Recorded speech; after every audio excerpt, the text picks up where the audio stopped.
Good afternoon, everyone, and welcome to One Police Plaza, home to the greatest police department in the world. Earlier today, I provided an update on the investigation into explosive devices that were ignited and deployed on Saturday during protests outside of Gracie Mansion. We can now share that federal charges have been filed in the Southern District of New York against two individuals, Amir Balat and Ibrahim Qayyumi, in connection with that attack. The defendants are charged with attempting to provide material support to ISIS, using a weapon of mass destruction, transporting explosive materials, interstate transportation and receipt of explosive materials, and unlawful possession of destructive devices. The complaint sets forth the factual allegations supporting those charges. As alleged in the complaint, the defendants were inspired by ISIS to carry out their attack. There should be no confusion about what ISIS constitutes. It is a designated foreign terrorist organization responsible for deadly terrorist attacks across the globe and has taken credit for mass casualty attacks in Europe, the Middle East, and right here in the United States. And as alleged, both defendants have admitted that they acted on Saturday because of ISIS. As Qayyumi was being placed into an NYPD vehicle following his arrest, a person in the crowd asked why he had. As shown on NYPD body-worn camera footage referenced in the complaint, Qayyumi responded with ISIS.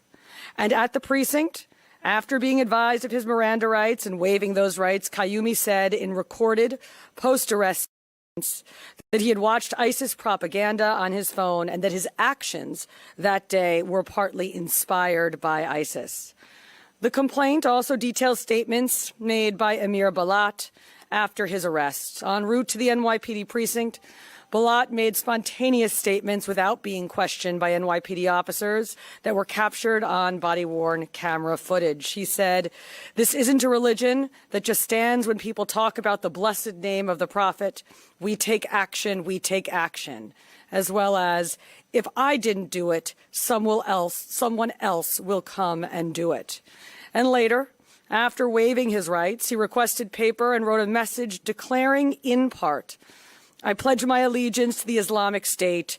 Die in your rage, you kuffar." Now, "die in your rage" is a commonly known ISIS slogan, and kuffar is an Arabic term that refers to non-believers. He also told investigators that he had hoped to carry out an attack even bigger than the Boston Marathon bombing, which he noted resulted in only 3 deaths. These statements, as set forth in the complaint, make clear that this was not random violence. This was a planned attack motivated by extremist ideology and inspired by a violent foreign terrorist organization. The complaint alleges not only why the defendants acted, but how. Preliminary testing has determined that one of the devices contained triacetone triperoxide, or TATP, also commonly referred to as Mother of Satan, a highly volatile explosive that has been used in multiple terrorist attacks over the last decade. As we have previously discussed, the NYPD identified a vehicle yesterday on East End Avenue that was linked to the defendants. Inside that vehicle, investigators recovered handwritten notes referencing TATP explosive and listing chemical ingredients for the type of explosive device used by the defendants on Saturday. Make no mistake, what happened this weekend was incredibly dangerous, and the ongoing investigation will be exhaustive. From the first moments of that investigation, the NYPD has been working seamlessly with our federal partners, many of whom have joined us here. In particular, the FBI's Joint Terrorism Task Force, which includes NYPD detectives working alongside federal agents. They have been at the center of this investigation. Members of the FBI and the Joint Terrorism Task Force, including NYPD task force officers, have executed search warrants at Qayyumi and Balat's residences in Pennsylvania. Another important note, the two defendants arrived in New York City roughly 1 hour before they were arrested. According to our investigation, they crossed the George Washington Bridge with a license plate reader ping at 11:36 a.m. on Saturday, parked in front of 48 East End Avenue between 81st and 82nd Streets at 12:05 p.m., and walked to the protest. They ignited and threw the devices at approximately 12:15 p.m. and were immediately arrested thereafter. I want to thank our great United States Attorney Jay Clayton for his extraordinary partnership, as well as the prosecutors from SDNY for everything that they do, especially for their work on this investigation and their forthcoming prosecution. I also want to thank the FBI, especially James Barnacle, Assistant Director in charge of the FBI New York Field Office, and Rob Cassane, the FBI's Special Agent in charge for counterterrorism, as well as the Joint Terrorism Task Force. We are grateful always for the FBI agents and assistant U.S. attorneys who have been working around the clock with us since Saturday. Finally, and most importantly, I want to recognize the members of the NYPD who responded on Saturday and in the hours that followed.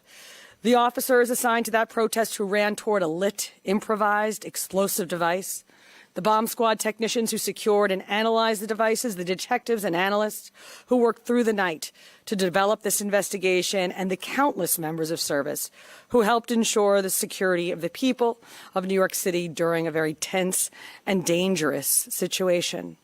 The NYPD remains on heightened alert, and our mission is simple, and that is to keep New Yorkers safe. That responsibility belongs to the nearly 35,000 members of this department who stand watch over this city and who are prepared to respond whenever and wherever danger appears. On Saturday, we saw that commitment in action. Thank you. Now I will turn it over to our United States Attorney, Jay Clayton.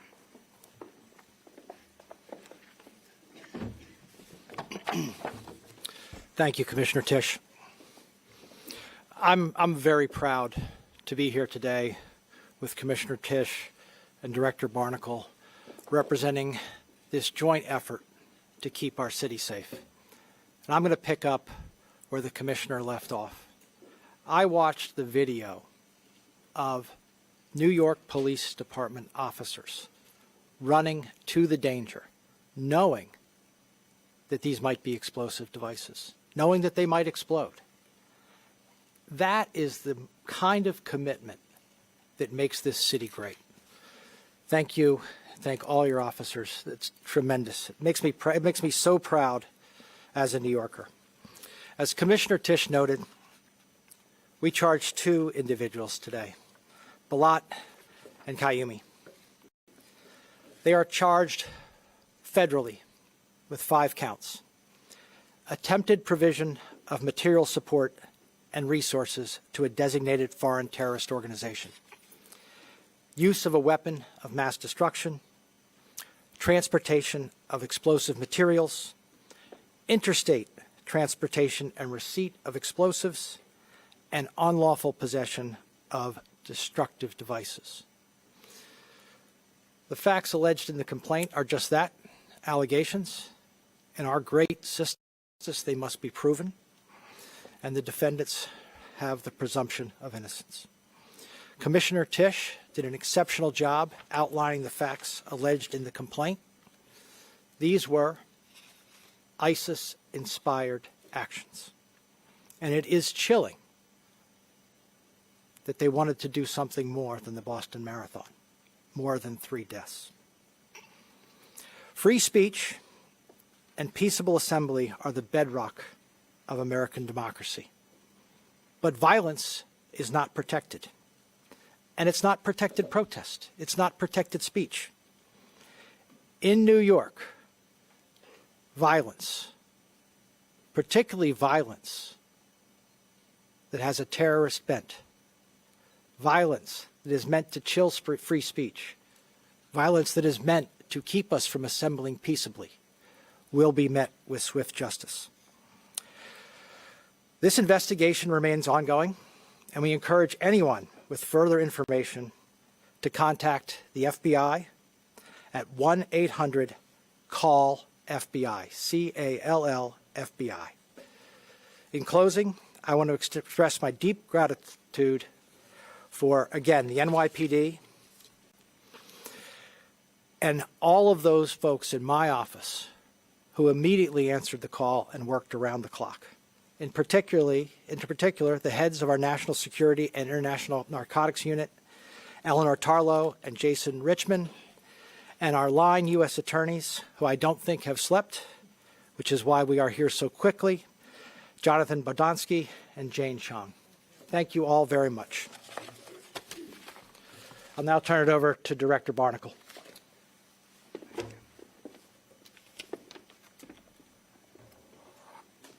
Thank you, U.S. Attorney Clayton. My name is James Barnacle. I'm the Assistant Director in charge of the FBI's New York Field Office. Today, alongside our partners in New York City Police Department and the Southern District of New York, our office has announced federal terrorism charges against Amir Balat and Ibrahim Qayyumi. On Saturday, March 7th, these two individuals allegedly threw one suspicious device and attempted to throw another during a protest outside Gracie Mansion.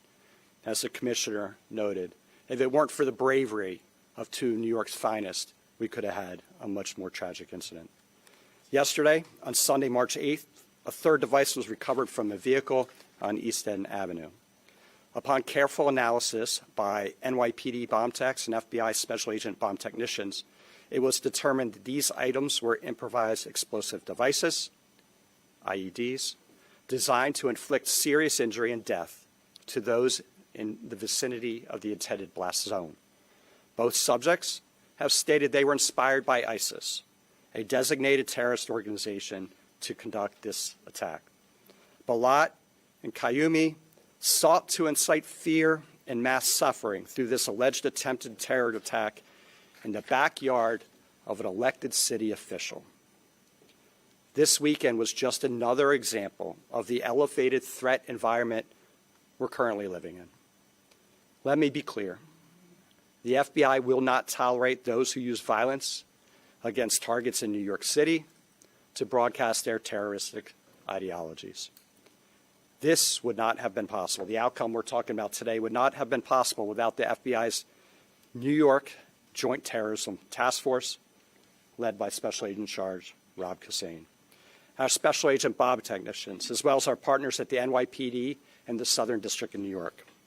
I would like to thank Commissioner Jessica Tisch for your department's unwavering partnership, and especially for the bravery of your officers who ran towards danger to protect this city and our residents.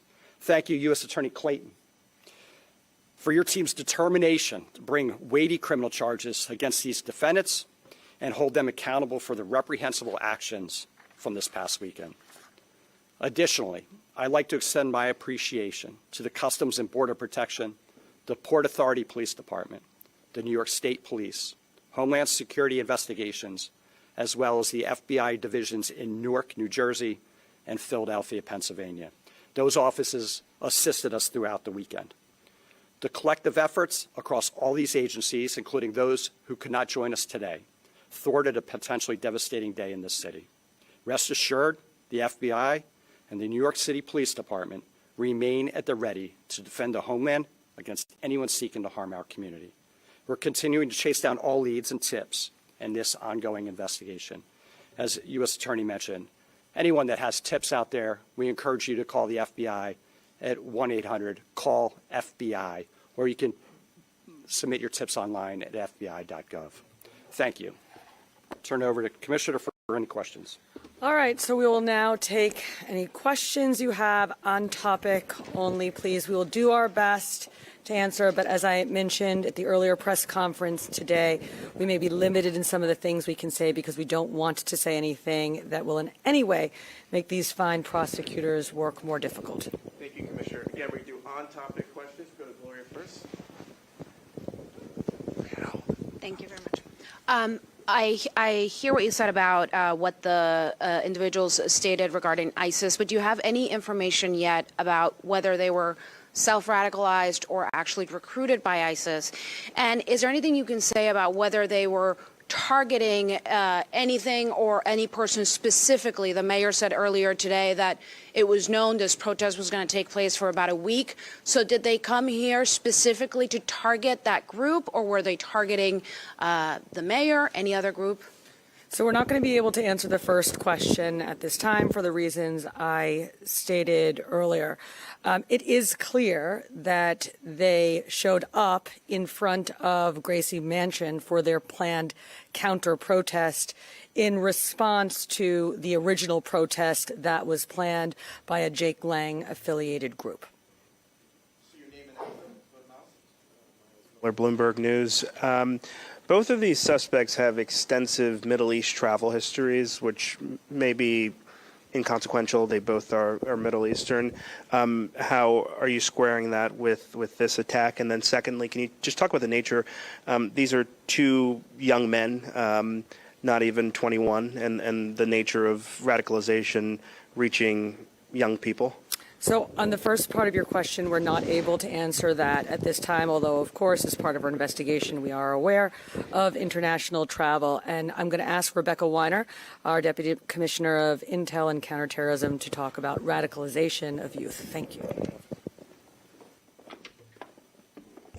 Thank you. And this is very much in keeping with a trend that we are seeing among ISIS-inspired adherents, both in the country as well as throughout the West. Younger and younger individuals who are radicalizing and mobilizing to violence. And this is taking place against the backdrop of social media, the dynamics of online culture.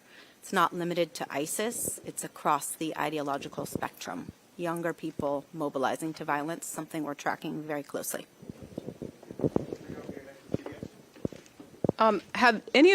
Jerika Duncan from CBS News.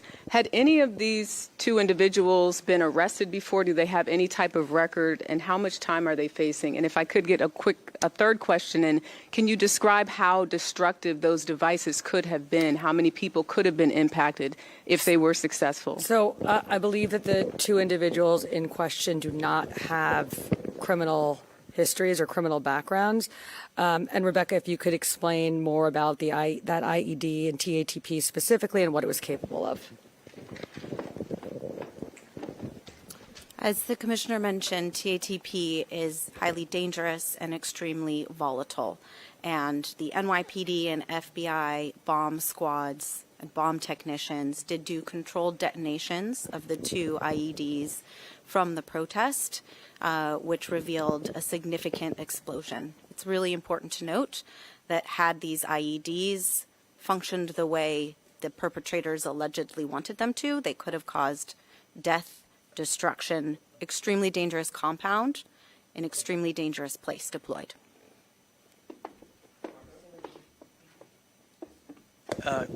For Commissioner Tisch, and I think also for Commissioner Weiner, what was the assessment of this event in the days leading up to it in terms of your concerns, A and B? What role did SRG play? Were they there in a primary capacity or in a backup capacity?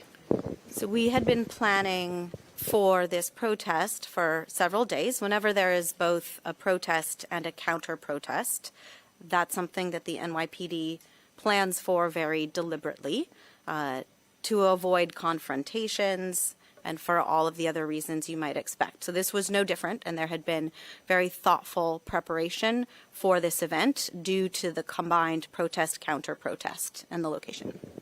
And I can just answer the question about SRG. SRG was in the area of the protest. They were there on in a backup capacity. We often have SRG around in an area if we think that it has a potential to get heated. So they were there.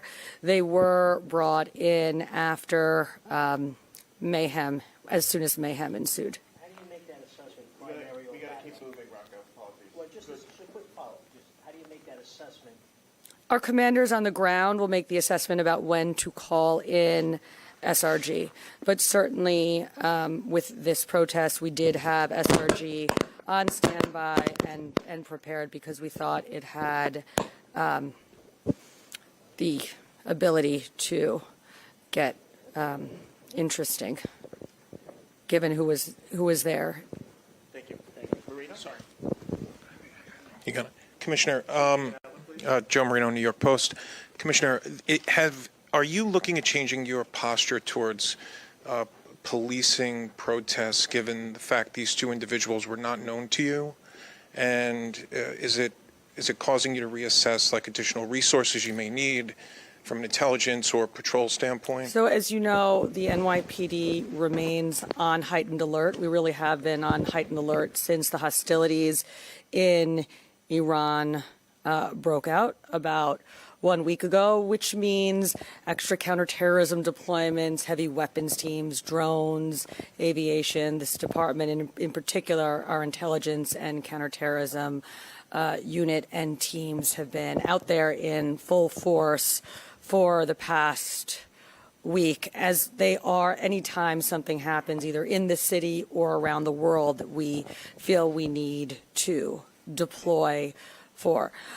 Look, this incident did occur at a protest, but it didn't have to have occurred at a protest. So this doesn't change our posture specifically on protests. The NYPD has been policing protests and ensuring New Yorkers' ability to exercise their First Amendment rights safely and lawfully for decades, but never more so, frankly, than over the past 2.5 years, where we have just seen a huge increase in the number of protests, and our officers, both our community affairs officers, our patrol officers, and our SRG officers are well trained and certainly well practiced at doing so. Thanks, Brett. Hey, Commissioner, thank you.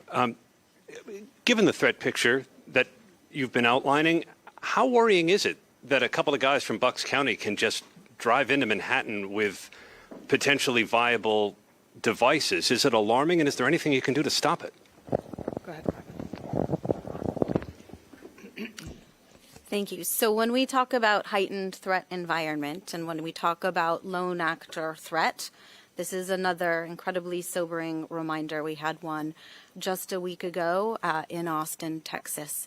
And that's the reason that we surge our personnel, as the Commissioner just mentioned, we've been doing since the onset of the war overseas in Iran for the last 10 days, to harden targets. Of course, some individuals will mobilize to violence without tripping the wires that we extensively set. And in that point, then it is the bravery of our officers who contend with a threat as it's unfolding on our streets, and in this case, incredibly bravely. And I would just add there's a few pieces to this, right? There is our intelligence and counterterrorism operation, and I have to say there is no other city in the world that has an intelligence and counterterrorism capacity quite like the NYPD's. But then, as Deputy Commissioner said, we also have our well-trained officers on the ground doing deployments to catch anything.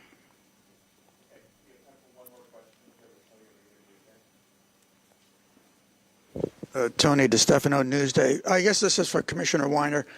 The two devices, were they both assayed as being TATP?